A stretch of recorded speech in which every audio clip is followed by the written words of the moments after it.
I always hear talks about a fourth Sam Raimi Spider-Man movie. Ever since it was cancelled back in 2010, that's always been a topic of discussion in the online Spider-Man community. After No Way Home was released, the chances of it happening have only increased. Sam Raimi wants it, the fans want it, and even some of the old cast wants it. Amy Pascal and Avi Arad like money, so I'm sure they'd be up for it too. Every day, Spider-Man 4 seems more and more plausible. After all, we're in a day and age where nostalgia sells. A movie people hated 10 years ago is now seen as an underappreciated masterpiece, or whatever buzzwords film Twitter likes to use. As much as people want a Spider-Man 4, I don't really think it's needed. Spider-Man 3 was a mess of a movie, but it did a great job in capping off the arcs of its main characters. It was a film all about forgiveness that culminates in the final scene where MJ and Peter are just sharing a dance. After a whole movie of hurting each other, they try to move forward. It's not a grand or joyful ending, but sometimes that's just how Spider-Man stories are. Sometimes stories just need to end. How often do you see film franchises that just have redundant sequels years after the fact? Part of the reason why it was so special to see Tobey's Peter again was because we thought it would never happen. I don't think that initial reaction could be recreated. The more it happens, the less special it will seem.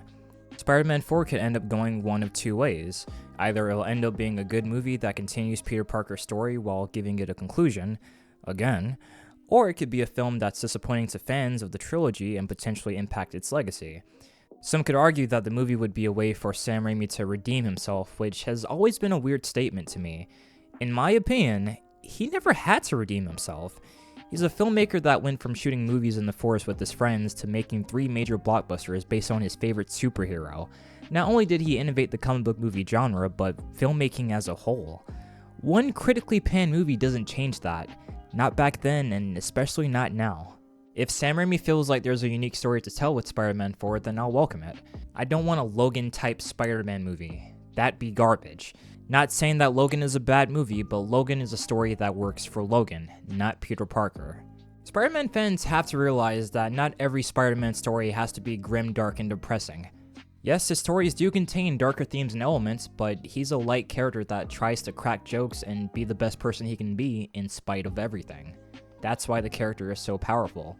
That's why there are so many Spider-Man stories that follow that kind of formula. That's why stories like Spider-Man Lotus don't work. Some of the plot theories I've seen about this movie are just insane to me. Like, here's one on Twitter. What if Tobey Maguire's Spider-Man returns to his universe only to find that his Mary Jane has also forgotten about him? Yet a glimmer in her eyes hints at a faint memory struggling to resurface. Bro, for a character y'all like so much, you never want him to be happy. All of that to say, I want them to give us something that retains the heart and emotion of the trilogy, something worthy of being a sequel and not just nostalgia bait. A movie that can not only print money for Sony, but a movie that has a reason to exist. In the comment section, tell me what you guys think. If we do get a fourth Raimi Spider-Man film, what do you expect out of it? Or is it even worth making at this point? With that said, I'll see you guys in the next video. Peace out.